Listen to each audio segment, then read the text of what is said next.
Hey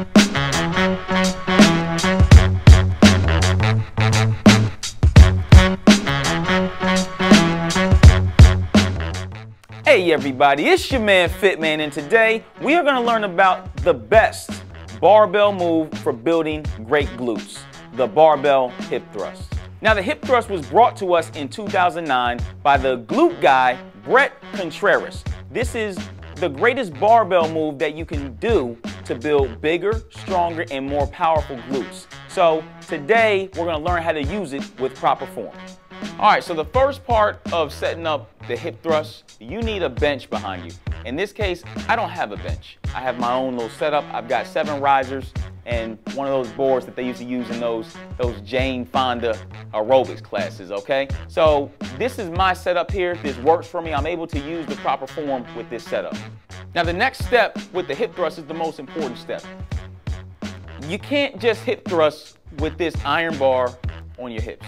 When iron goes against bone, iron always wins. So you need padding, okay? There's 2 things that we can use. One, we have what's called a squat sponge. You can find this on Amazon for about $23, okay? This squat sponge is great because it fits right on the bar. It's got a nice little mouth on there, and it allows you just to roll it up very smoothly, and it's very easy to get into the movement, okay? So another option that you can use outside of the squat sponge, this is an AirX Balance pad. I just cut it in half. This pad will provide maximum protection for your hips. If you're someone who has a lower body fat, the squat sponge may not allow enough protection as you start getting higher in weight, as your glutes start getting stronger. I know I have this problem with the squat sponge. Once I get over 400, 500 pounds, I can feel that bar more on my hips. With this AirX Balance pad, I feel nothing. Now it's a little more cumbersome to use, but it's gonna provide maximum protection. So next, we're going to go through our hip thrust setup with both pads. All right, so for the squat sponge, just going to put the mouth on. We're going to get it nice and set up. Your hip thrust setup, you want to be nice and upright against your bench, okay? You want to bring your feet in. Now the goal here with foot position is very important in your hip thrust. If your feet are too far out when you push up, you're only going to feel this in your hamstrings. That's not what the goal of this movement is. The goal is to feel it in your glutes. You also can't have your feet too far in or you won't be able to extend your hips at the top of the movement. So you may need to play around with foot position, all right? So once our feet are set, our next step, we're gonna grab the bar with a pronated grip, overhand grip. You wanna get nice and tight, okay? Your goal is to push your feet through this floor, okay? And elevate the hips up into the air and squeeze. You're coming down, you're tapping the floor. Pause and squeeze.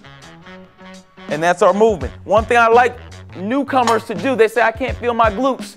You need to push up and you need to squeeze these glutes so that you can feel them, okay? All your reps should have about a 1 or 2 second pause up top so that you can start to really activate these glutes. So that's how our hip thrust looks with the squat sponge. We're gonna go through the setup now with the AirX Balance pad. All right, so it's the same concept, it's just a little more cumbersome. Again, it offers more protection, but it's a little tougher to use. So we're just gonna set it up. You wanna roll that bar on you. Now, with the balance pad, you don't wanna roll this bar all the way up because when you bring your knees up, now the bar is gonna just fall onto your stomach. It doesn't feel good. So what we're gonna do, just put this bar at the end. Now you start to bring the feet up.